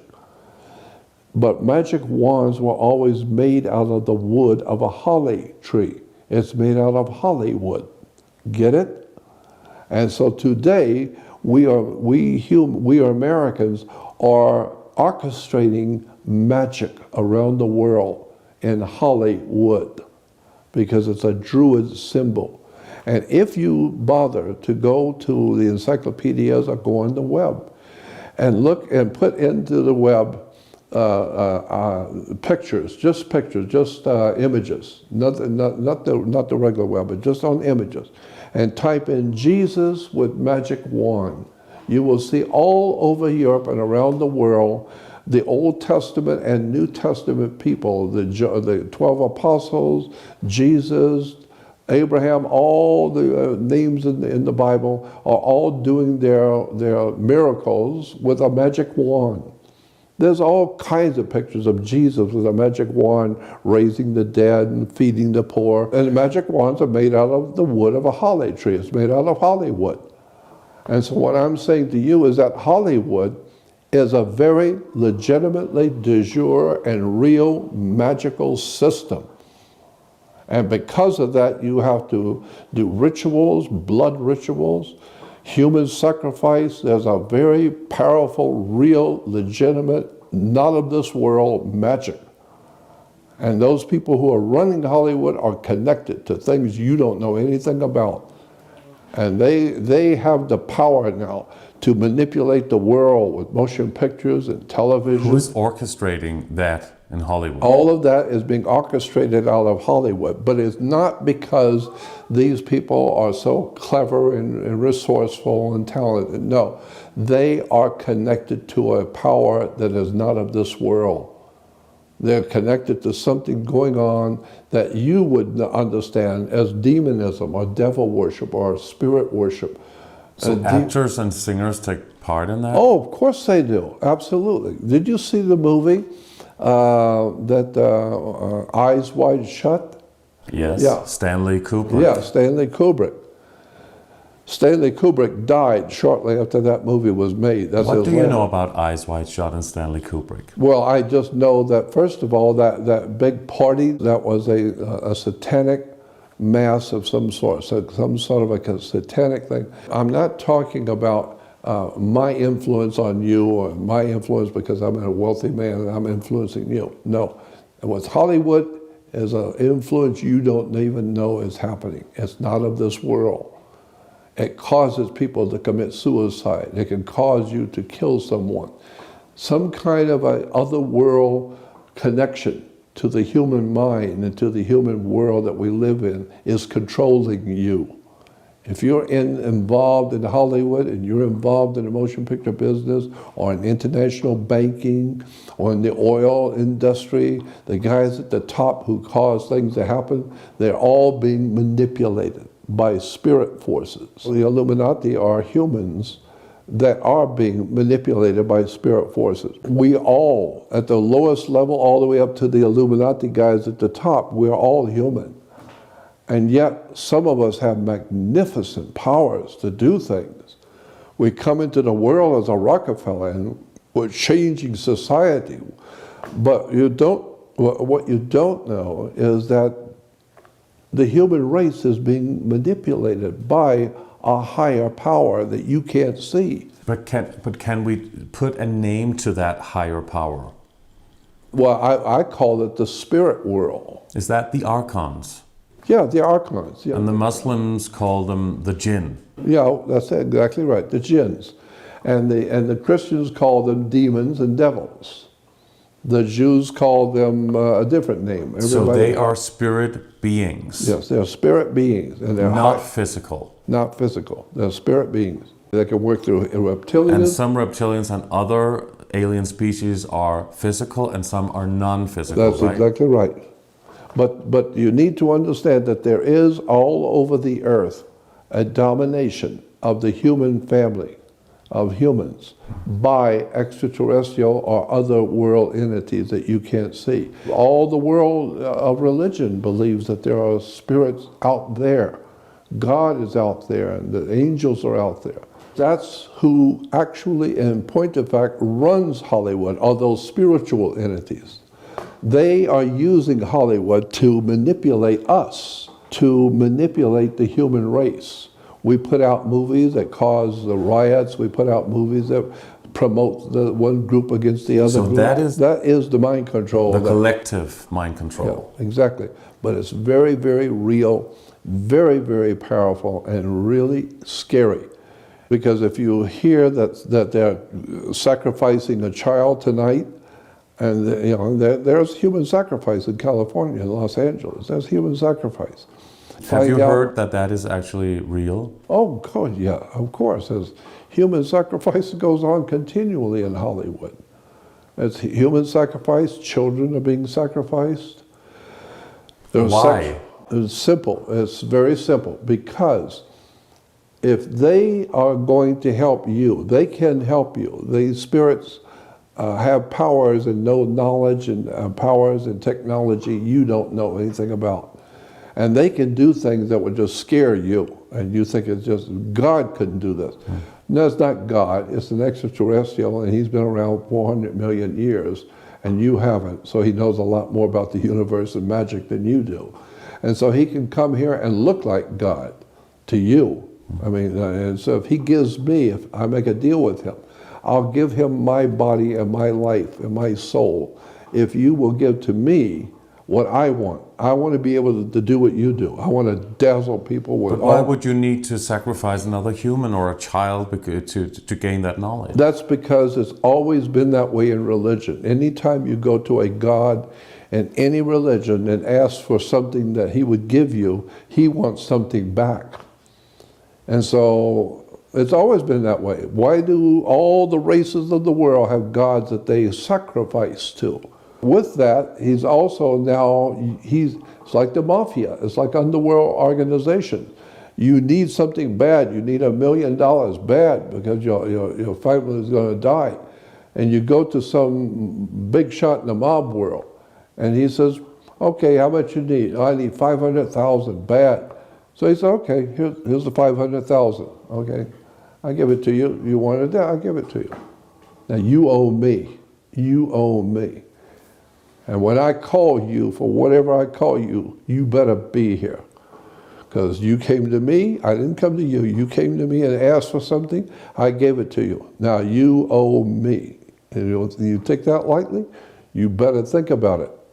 Because you better you say no to the 35,000. You don't ever say no to the guy who's the boss. But a lot of actors can become huge stars without being involved in all of that. Of course, yeah. But I think that even the stars who are not actually taking part in these rituals they are aware. They are aware that when they're told something, you better listen. You know, I don't think that Robert De Niro's are just carefree and do whatever they want, no. But now there just came out a lot of revelations about Harvey Weinstein. Yeah, that didn't faze me at all. It was almost silly. You think that's bad? I can tell you some stories that will turn your hair. But why do you think that became such a world phenomenon? I think somebody is trying to unravel that demonic pit back there and do something about cleaning it up or do something about getting rid of it. Somebody on this earth is very powerful. And I think they are tired of all the crap that's going on in Hollywood with the sex and drugs and rituals. But it's women being abused but by you know him. as well as I do that's not even half the story. So is it a feminist agenda? It's a sexual agenda. It has to do with sex for the sake of sex itself. What sex actually is. And so when you understand sex, what it actually is there's a magical, electrical and magical connection to sex. Yeah, and so that's what the ejaculation, that's what the man feels, is this overwhelming sense of spirituality. Well, that's what we're talking about, this overwhelming presence of spirituality within the human mind and the human body, the male energy, because it's impregnating the female.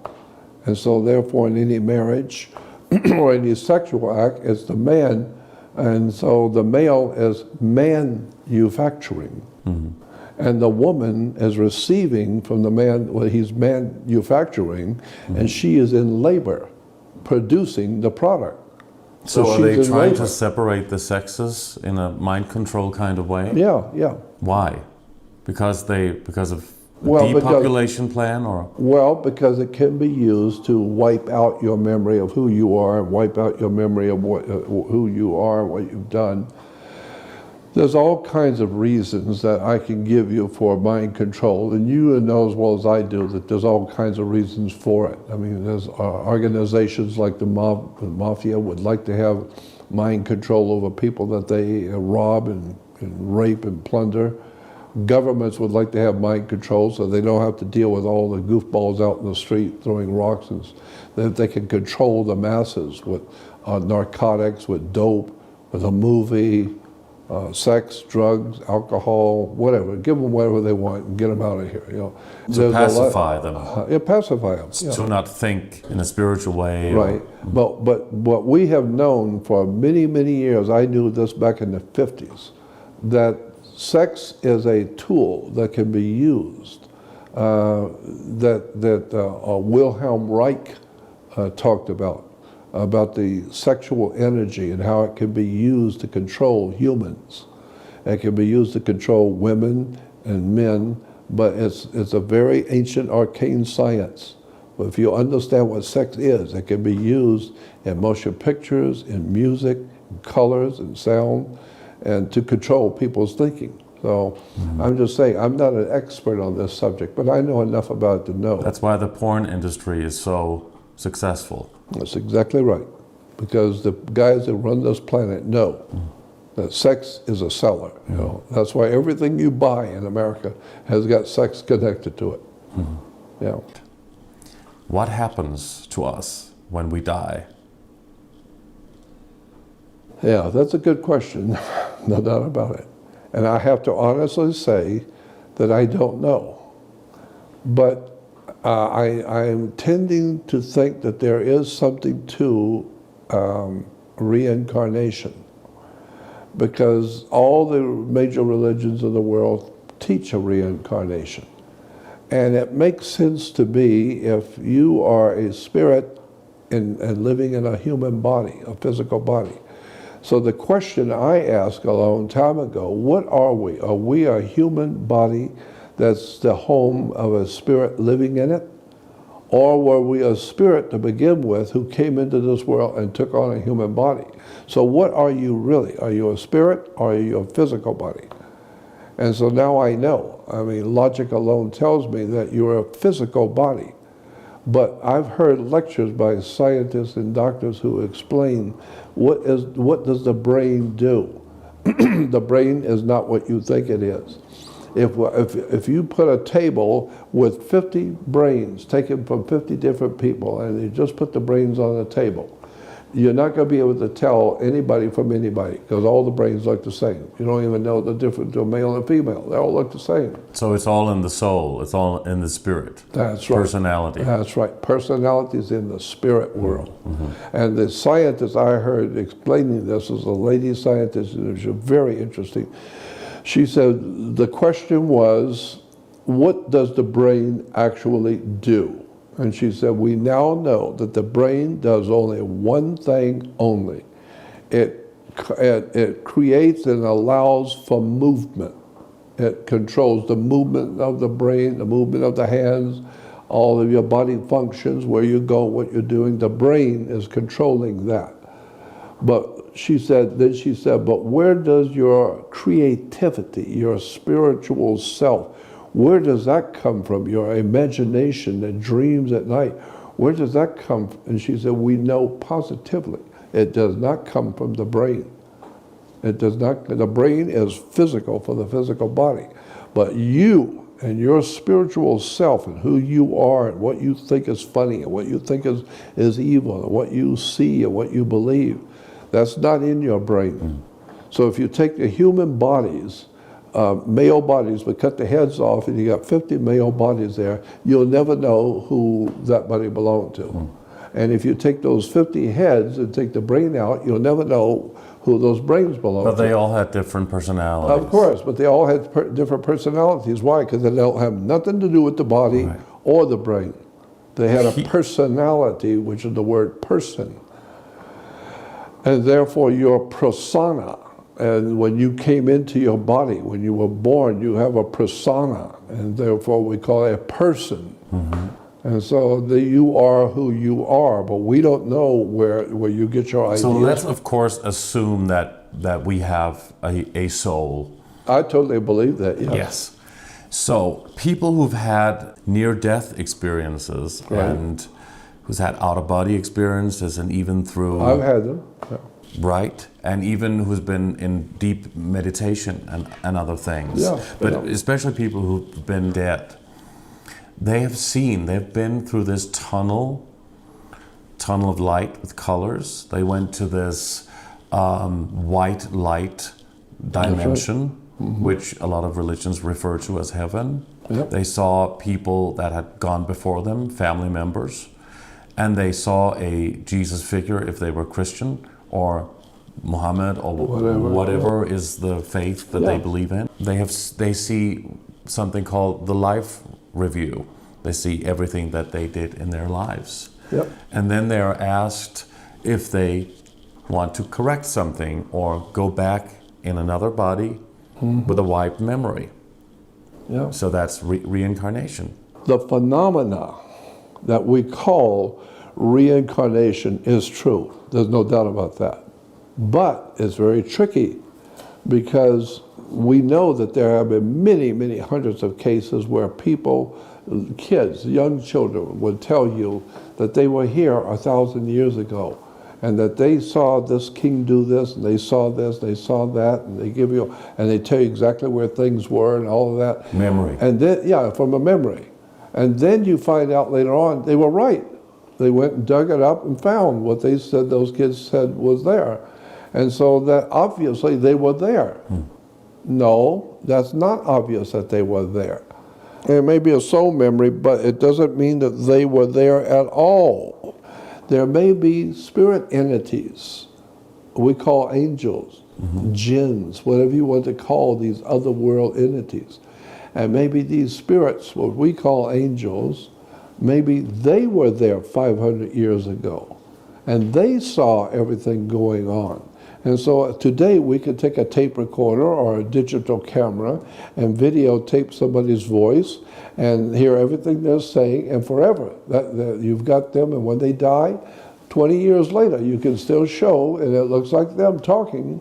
It was them. You recorded it. So I'm saying that maybe when we are talking to people who have these wonderful ancient things that have happened to them, no, it didn't happen to you. It happened to one of those archons. It happened to one of those spiritual entities that we call demons, angels, devils, whatever they are, whatever these spirits are, and they are putting that into your mind. Like another form of mind control. Precisely. And so here you can sit there and talk about all these wonderful experiences you had in Egypt. You were never in Egypt. They were. So people who've had near-death experiences, atheists, people do not believe in any kind of religion or anything, and they don't know each other, a lot of them, most of the accounts, they say the same thing. With the tunnel and the white light frequency, is that a real dimension, or is it an illusionary dimension? Some people are beginning to suggest that that dimension has been created in a holographic way, the same as maybe we are in a sophisticated way here on Earth. A very, very powerful man that I knew, who was a dear friend of mine, okay? And I'm talking about top of the line in this country. Right. A very powerful man. He told me that he had died. He said, I'll tell you, Jordan, experience I had about 5 years ago. This was back in the 90s. He said, I died. I was on the operating table and I died. And he said, and when I died, I felt myself come out of my body. And I felt just fine. And I could hear everybody, I could see what they're doing. I'm watching everything, and everybody's running around like a chicken with their head cut off because my flat line, and everybody's trying to save me. I don't need to be saved. I feel fine. I'm just watching all you people running around. And he said, all of a sudden, he told me, all of a sudden I felt myself going backwards into a vortex. And I had no control over it. It was sucking me into a vortex. And he said, I went down a long tube, and I could see a light, and as I was going, there was all kinds of colors as I was spinning around in this tube. This is what this old man told me. And he said that when I came out, there was an angel that met me. When I came out of the tube, an angel met me and said, turn around, you go back. You're not supposed to be here. Turn around and go back. And he said, why? And he said, because one of ours is down there, and you have to go help him. So turn around, you got a job to do. And he said, I felt without any, I didn't do it. It was automatic. I just got sucked back into the vortex, and I went back down through until I came back into the operating room. And he says, I came back as I started going to my body, consciously. I came back and I was looking around, and I saw everybody running around, and then when I felt myself go back into my body, everybody started running around because now my vital signs are coming back. I'm coming back into my body. That's very similar to what a lot of people have said that they experienced. And so he said, so I'm telling you, I did that. And that I went through the tunnel and saw the angel, and he told me to come back. So he believes in that is the end goal, to go to the white light, because he saw the angel. Well, but is it to be in that karma wheel all the time? We won't get out of the matrix. Yeah, I understand. If we can consciously go back again to the body, or we can consciously go to somewhere else, can we choose not to go into that if it is a constructed deception? But you see, I'm not in a position to answer that because I don't know. I have gone out of my body, and I have way too many friends around the world that have told me about their experience of going out of their body and going through tubes and seeing the light. Very similarly. And I've also talked to people who say, don't go to the light because they're just going to package you and you go back into the system again. And so so I asked them, well, if I don't go into the light, where would I go? Because if these spirits that you talk about, if they can deceive us here, why wouldn't they be able to do that just in a dimension just a little bit above that? Obviously, of course. What we have to really find out is where to go consciously when we leave the body. Wherever it is you go, you need to keep in mind that whoever is in charge of you going anywhere, they're in charge, not you. But do you think that our consciousness can be controlled? But if you were a spirit in a physical body, and that in another spirit world was contacting you and telling you to go out and do these things, it's not contacting your physical body, it's contacting your spirit. And your spirit is now being talked to by a higher spirit. Well, when you die and your spirit leaves your body, so it's no big deal. They talk to your spirit all the time. Unless you're becoming conscious about it now. Yes, but what is happening? Yeah. So what do you think, finally here, to wrap up, what do you think is the most important thing for people to do when they hear all of these things? Some people may hear them for the first time. Yeah. And all of the stuff that you're talking about and that we discussed today. I mean, there should be some hope there. There should be something positive to come out of all of this. What is your message to people? What do you think people should do? First of all, your mind is like a parachute. Your mind is like a parachute. It don't work if it's not open. First. Second of all, I have people who tell me, well, there's a light at the end of the tunnel. And I say, yes, it's a train coming. Well, so don't tell me, oh, everything's going to be just fine. No, it's not going to be just fine. The whole world, as one astronomer said, the universe is not stranger than you imagine. It's stranger than you can imagine. There are things going on out there you have no idea in the world what's going on. But if we suspect that that is true, what is the best thing or the most positive thing that we can do when learning about these things? I think the scripture says, know the truth and the truth will set you free. I think that that is a very important point that needs to be made. Open your mind. The world is not what you think it is. I can guarantee you, nothing on this earth works the way you think it does. There's an old term that the world works on smoke and mirrors. Well, when I was a kid, I used to think, what are you talking about, smoke and mirrors? I mean, if you walk out in front of a bus and you get run over, that wasn't smoke and mirrors, that's real. So what do you talk about the world works on smoke and mirrors? Well, now I understand the term. It means deception. Words and terms and ideas that are told to you when you were growing up, that's not true, but they're deception.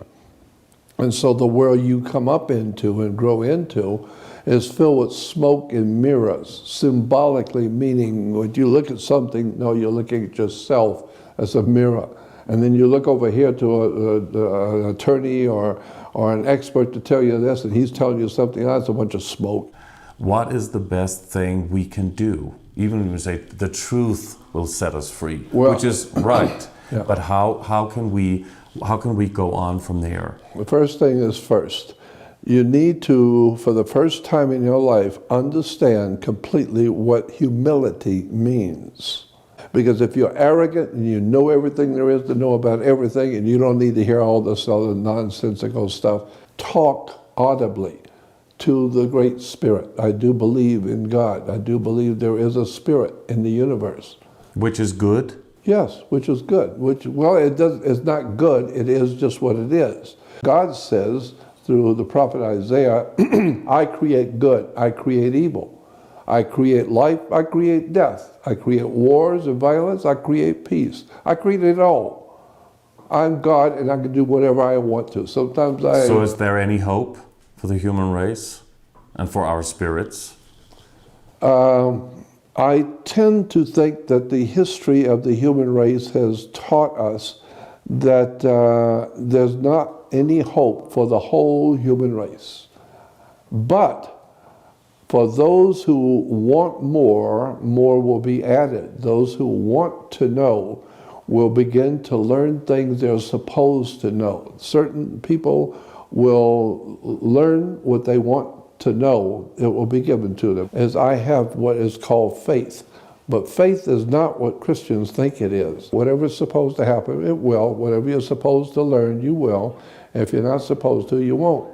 So I'm just saying that the world is far, far different than what you think it is. And not like that astronomer said, the universe is not only stranger than you imagine, it's stranger than you can imagine. There is a world of topics and subjects and things that we could talk about for hours. There are so many things. It's so complicated, it's very complex, it's very fascinating, it's wild, shocking, and everything. Yeah. For now, unfortunately, we do not have more time, but I want to thank you very much, Jordan Maxwell, for doing this interview with Age of Truth Well, I TV. was honored that you would think enough of me to ask me to do it, and I thank you. I thank you. Thank you very much. Pleasure.